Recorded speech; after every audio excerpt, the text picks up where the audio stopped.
I held the ticket in my hand, $47 million. My fingers were shaking, not from excitement, from confusion, because across the kitchen table my wife of 12 years was packing a suitcase, and she was smiling. I said, "Sarah, we won." She looked at me. Her eyes weren't surprised, they were cold. She said, "No, Michael, you won. I'm done playing poor." That's when I heard the car horn outside our driveway. I walked to the window and saw my best friend Greg sitting in a BMW I'd never seen before. Engine running, waiting. She'd been planning this for months, maybe years. I just didn't know that my biggest win would be her exit strategy. Let me take you back, not to the day everything fell apart, but to the day I thought everything came together. 2011, Boston. I was 26. Sarah was 24. We met at a dive bar in Somerville after a Red Sox game. She was a grad student studying psychology. I was working construction, trying to save enough to start my own contracting business. She wasn't like the other women I dated. She asked questions, real ones, about my dreams, my childhood, my scars, literal and emotional. I told her about my father leaving when I was 9, about how I swore I'd never abandon my family. She held my hand and said, "You're the kind of man who keeps promises." I believed her. God, how I believed her. We got married in 2013. Small wedding. Her family didn't come. They thought she was marrying down. Her mother had made it clear from the beginning that a construction worker wasn't what she'd envisioned for her daughter with a master's degree. My mom cried happy tears. Greg was my best man. He'd been my friend since high school. Loyal, constant, the brother I never had. We'd grown up together in Roxbury, played basketball in the same parks, survived the same broken neighborhood. Sarah worked part-time as a school counselor. I built my business slowly, one driveway, one deck at a time. Money was tight. We lived in a cramped apartment in Dorchester, the kind where you could hear your neighbors arguing through the walls, the kind where the heat only worked half the time and you could see your breath on winter mornings. But we were happy, or so I thought. We'd spend Friday nights with cheap wine and board games. She'd fall asleep on my shoulder watching movies. I'd kiss her forehead and think, this is enough, this is everything. Looking back now, I see the cracks. She started complaining more around year 5. Everyone we know is buying houses, Michael, going on vacations, posting pictures from Paris and Bali. We're still eating ramen.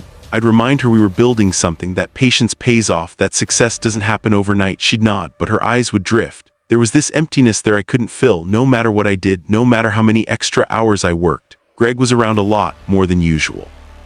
He'd been divorced 2 years prior, messy split, no kids. His wife had left him for a coworker. The irony isn't lost on me now. Sarah always said we should include him, he's lonely. So he came to dinners, game nights. He even helped me on a few contracting jobs when I was short-handed. I trusted them both, completely. Stupidly, I'd leave them alone in the house while I ran to get supplies. Come back to them laughing at some inside joke. I'd smile. Happy my wife and best friend got along. Red flag number 1, she started going to the gym. 5 days a week, sometimes 6, new clothes, tight athletic wear that she'd model in the mirror before leaving. New perfume, something expensive I didn't recognize. When I complimented her, she'd shrug, just taking care of myself. I encouraged it. I thought she was blooming. I bought her new workout gear for her birthday, Nike shoes, Lululemon pants. She smiled, but it didn't reach her eyes. Red flag number 2, her phone. Password protected, always, face down on every surface. She'd take it to the bathroom, sleep with it under her pillow. It's for work, she'd say, client confidentiality, you know I can't have student information exposed. I respected boundaries. I didn't pry. I thought I was being a good husband, trusting, supportive. I was being blind. Red flag number 3, she stopped initiating intimacy. When I tried, she was distant, mechanical, like she was somewhere else. I'm tired, Michael. Work is stressful. I gave her space. Weeks turned into months, 6 months, 8. I thought I was being patient, understanding. I was being a fool. But here's the thing, I wasn't unhappy. I was building, grinding, working 60-hour weeks, 70 sometimes. I played the lottery every week.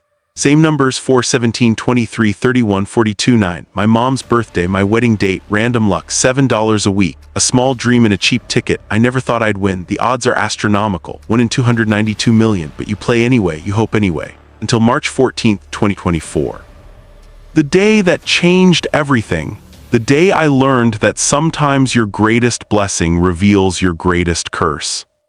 Drawing was the night before, Wednesday night. I didn't check the numbers until morning. I was at a coffee shop, killing time before a job site meeting. I pulled up the lottery website on my phone. 4, 17, 23, 31, 42, Powerball 9. I checked 3 times, then I pulled the ticket from my wallet. My heart stopped. 47 million, lump sum roughly 28 million after taxes. I sat there staring at the screen as people moved around me, getting coffee, laughing, complaining about traffic, living normal lives, and mine had just detonated. I didn't scream, I didn't jump, I didn't tell the barista or call the lottery office. I sat there frozen as the world moved around me. My first thought wasn't the money, it wasn't cars or houses or vacations. It was, Sarah and I are safe now, forever. We could buy a house, have kids. She'd been hesitant about children because of money. Now that barrier was gone, start a family, travel, she'd never have to worry again. I'd finally be enough. I drove home with my hands gripping the steering wheel so tight my knuckles went white. She wasn't there. Texted her, "Where are you? Need to talk. Important." She replied an hour later, "At the gym, home by 6. The gym, again. I didn't think anything of it, not yet, I should have. I waited, I paced, I couldn't sit still. I called my mom, told her, she screamed, cried, said, "Don't tell anyone yet, get a lawyer, protect yourself." I laughed. "Mom, it's Sarah, she's my wife, we're a team." She paused, a long pause, then said, "Just be careful, honey, money changes people." There was something in her voice, a warning I didn't understand. A mother's intuition, mothers know, they always know. Sarah came home at 6:47 p.m. I remember the exact time because I'd been watching the clock. Hair wet, gym bag over her shoulder. She looked nervous, jumpy. She wouldn't meet my eyes. I smiled, held up the ticket. "Babe, you're not going to believe this." Her face went pale, not excited pale, scared pale, like I'd just shown her a gun instead of a lottery ticket. "What is that?" she asked. Her voice was flat, empty. "The lottery ticket, our ticket. We won, Sarah, 47 million. Silence, the kind that fills a room like smoke, suffocating. She put her bag down slowly, looked at me, then at the ticket, then at her phone. She glanced at her phone. When did you find out?" she asked. "This morning." "I've been waiting all day to tell you in person. I wanted to see your face." She nodded, bit her lip, then said, "I need to shower." She disappeared upstairs. I heard the bathroom door lock, then I heard her voice, muffled. She was on the phone. I stood there confused. No hug, no tears, no joy, no jumping up and down or screaming or celebrating, just retreat. I thought maybe she was in shock, processing. Money like this doesn't feel real at first. 20 minutes later she came down, dressed, makeup on, not casual clothes. She was wearing the blue dress I'd bought her for our anniversary, heels, jewelry, and she had a suitcase in her hand. That's when my world tilted. That's when the air left the room. "What's going on?" I asked. My voice sounded distant, like it belonged to someone else. Like I was watching this happen to another person. She set the suitcase by the door, looked at me, and said the words I'll never forget. "I'm leaving, Michael." Time stopped, everything stopped. I'm leaving, I've been unhappy for a long time, I can't do this anymore. My hands went numb, my vision tunneled. "Sarah, we just won the lottery, we can fix anything now, travel, buy a house, start a family, whatever you want, name it and it's yours." She shook her head. "It's not about money." "Then what is it about?" She hesitated, looked away then. "I've been seeing someone." The room collapsed. The walls, the ceiling, the floor, everything fell away. I was floating in nothing. "Seeing someone," I repeated, flat, empty. My voice didn't sound like mine. "Yes, how long? Does it matter?" "Yes, it matters, tell me how long." She sighed, annoyed, like I was inconveniencing her. "A year, maybe longer, I don't know, it just happened." Year minimum. We'd celebrated our 11th anniversary 4 months ago. I'd taken her to the same dive bar where we met, recreated our first date. She'd smiled, kissed me, said, "Here's to forever." She was already cheating, already planning, already gone. "Who?" I asked. She looked away, wouldn't answer. "Who's Sarah?" The car horn outside. I hadn't noticed it before, but now it was all I could hear. A steady, patient sound, waiting. I walked to the window, pulled back the curtain. Greg. My best friend, sitting in a black BMW I'd never seen before. Waiting, engine running. I turned back to her. "Greg." She didn't deny it, didn't say a word. Her silence was the confession. I laughed, not because it was funny, but because my brain couldn't process it any other way. Sound escaped me that wasn't quite human, a broken sound. "You're fucking Greg." Michael, my best friend, the guy who stood next to me at our wedding, who I lent $5,000 to when he got divorced, money I never asked back for, who ate at our table every week, who I trusted with everything, who knew everything about us, about me. It wasn't supposed to happen, but it did. "It did happen, you made it happen." She grabbed her suitcase. "I'm sorry, I know the timing is awful." "The timing?" I stepped toward her, not threatening, just broken, disintegrating. "You're leaving the day I win the lottery. That's not bad timing, Sarah. That's calculated, that's planned." Her face hardened, the mask slipped. I saw the real her, cold, calculating. You think I knew you'd win? You think I planned this? Didn't you? She didn't answer. The silence was the answer. How long were you going to stay if I didn't win? I asked. Another year, 5, forever, just waiting in the miserable wings in case I hit it big, playing the dutiful wife while fucking my best friend. That's not fair. No, I said. What's not fair is that I loved you, really loved you. Every single day for 12 years, and you turned me into a fucking piggy bank with a heartbeat. She opened the door. Cold March air rushed in. I'll have my lawyer contact you about the divorce, she said, businesslike. Cold. This was a transaction to her. I was a transaction. The money, I said. You think you're getting half. She paused, turned. There it was, the flash of greed in her eyes. We're married, community property, Massachusetts law. I pulled the ticket from my pocket, held it up. I bought this ticket 3 weeks ago, kept it in my wallet. Separate property acquired with separate funds. You might not get a dime. Her eyes flashed, fear, greed, anger, all at once. Her perfectly made-up face twisted. We'll see what a judge says, she said, threatening now.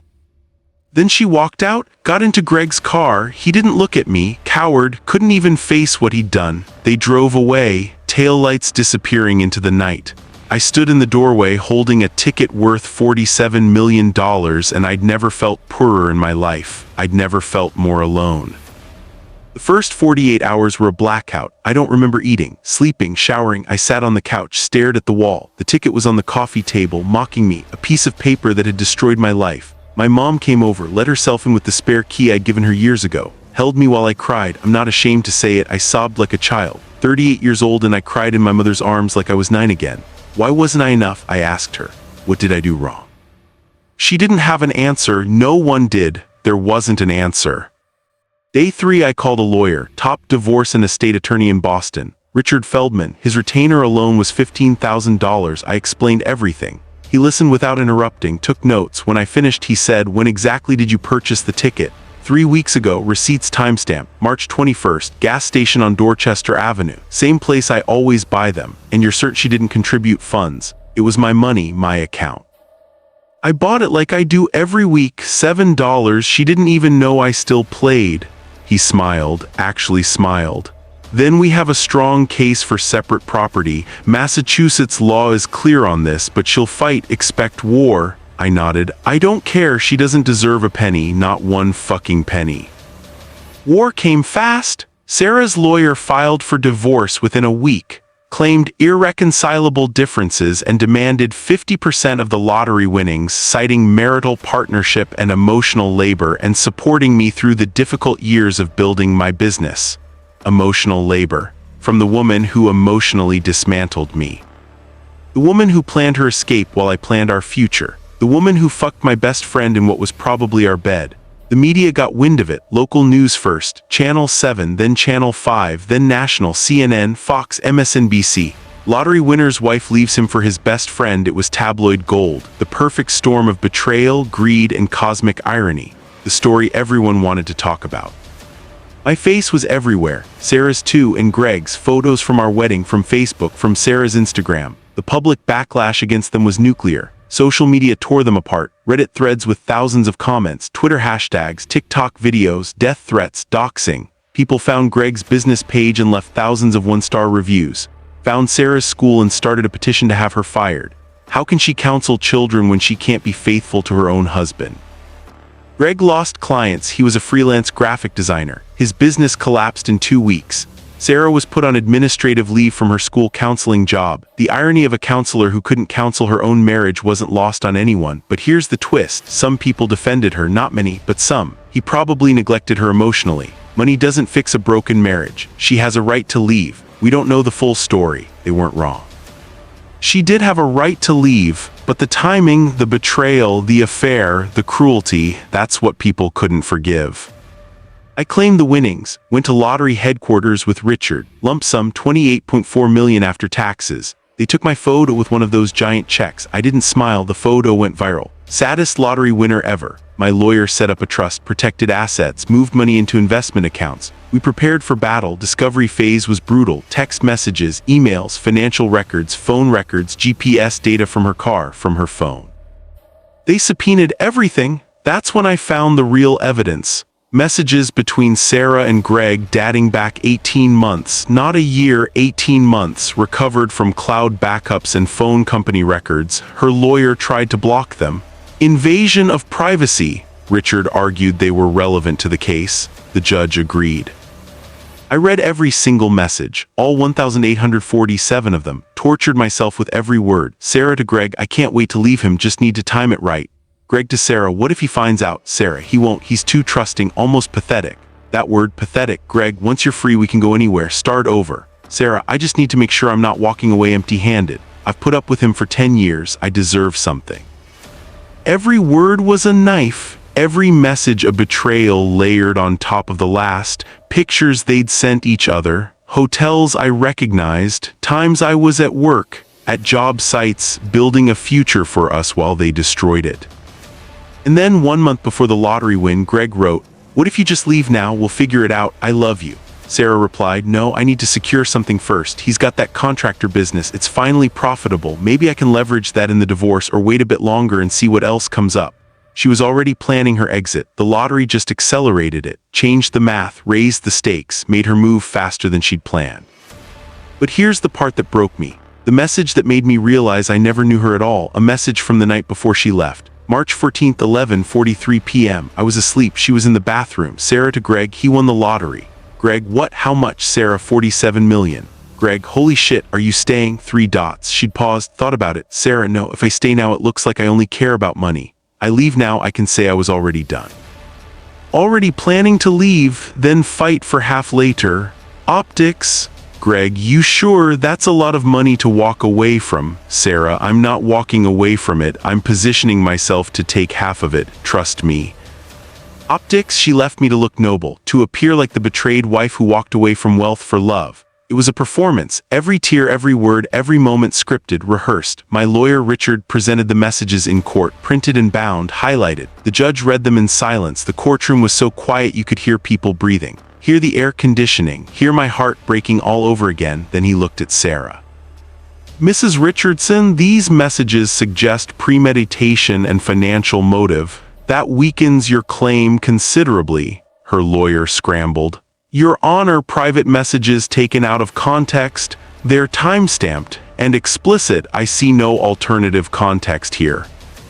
The trial lasted 3 weeks. Witnesses, testimonies, financial experts. Sarah's friends testified that she'd seemed unhappy. My friends testified that I'd been faithful, hardworking, devoted. Greg didn't testify, took the fifth. Sarah took the stand, cried, said she'd been lonely, that I worked too much, that she made a mistake, but that didn't mean she didn't deserve half of what we'd built together. Her lawyer painted me as a workaholic who neglected her, who chose business over intimacy. Some of it was true, I did work a lot, 60 hours, 70, but I was building a future for us, for the family I thought we'd have. My lawyer countered with the text messages, the affair timeline, the calculated exit, the optics message. In the end, the ruling was swift. The lottery winnings were declared separate property, purchased with separate funds before the separation. Sarah received no portion. She was entitled to half of our marital assets, the apartment lease worth nothing, shared savings about $8,000 and a used 2015 Honda Civic.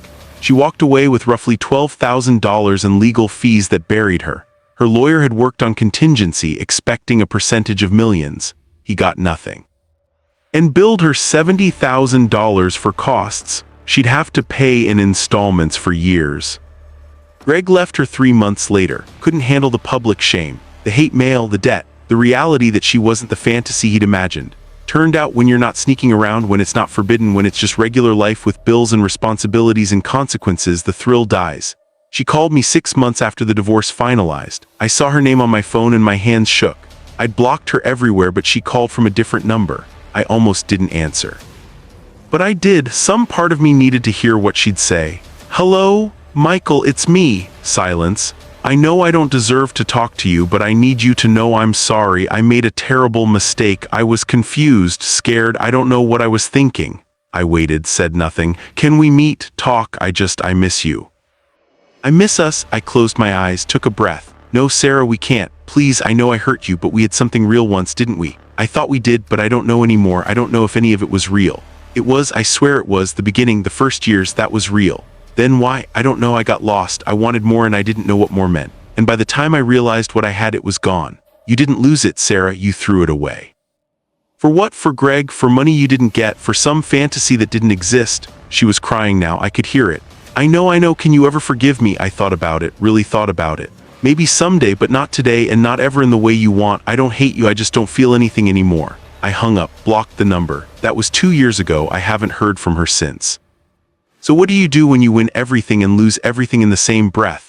You rebuild slowly, painfully, brick by brick. I didn't blow the money, I didn't spiral into drugs or alcohol or reckless spending. I invested, hired a financial advisor, put most of it into index funds and real estate, started a foundation for kids with absent parents, ironic maybe but meaningful. I know what it's like to have a father walk away, to wonder what you did wrong. I didn't want other kids to feel that void, that emptiness. I expanded my business, hired people, gave them good wages, health insurance, respect, created jobs, built things that mattered, things that would last. I went to therapy twice a week for the first year, then once a week. Took me 8 months to say the words I was betrayed without breaking down. My therapist, Dr. Lynn, was patient, kind. She asked me once, "Do you think you'll ever trust again?" I said, "I don't know, but I know I'll never ignore red flags to keep the peace." She nodded, wrote something down. That's growth. Here's what I learned through countless sessions and sleepless nights. Some people love you. Some people love what you represent. And some people are just waiting to see if you're worth the investment. Sarah didn't love me. Maybe she never did. Maybe she loved the idea of me, the safe bet, the dependable guy, the one who'd build a life for her to live in. But when that life looked too slow, too small, too ordinary, she went shopping for a better deal. And Greg, he wasn't my friend. He was an opportunist, a coward who saw a crack in my marriage and crawled through it like the parasite he was. But here's the hardest truth, the one that took me years to accept. I let it happen. Not the cheating, that's on them, but the ignoring, the excusing. She's just stressed and he's just being friendly. I chose comfort over confrontation. I chose peace over truth. I chose to believe the lie because the truth was too painful. I'll never do that again. People ask me, do you regret winning the lottery? No, never, not for 1 second, because it revealed the truth. If I hadn't won, I might have stayed in that marriage for years, decades, maybe forever, thinking I was loved when I was just tolerated, a comfortable option, a safe harbor she could leave whenever something better sailed by. The money didn't ruin my marriage, it exposed the ruin that was already there. It was the X-ray that showed the cancer, the light that revealed the rot. Would I give it all back to have her loyalty, her honesty, her love? Not anymore, not even close. Because the most valuable thing I won wasn't the ticket, it was my freedom from a lie. If you've been betrayed by a spouse, a friend, a person you trusted with your whole heart, I need you to hear this. It wasn't your fault. You didn't make them cheat. You didn't push them away. They made a choice. A selfish, cowardly choice, and you deserve better. Maybe you won't win the lottery. Maybe you won't get cinematic revenge. Maybe the court won't side with you. Maybe you'll lose everything. But maybe you'll just wake up one day and realize you're okay, that the pain is smaller, that you're stronger.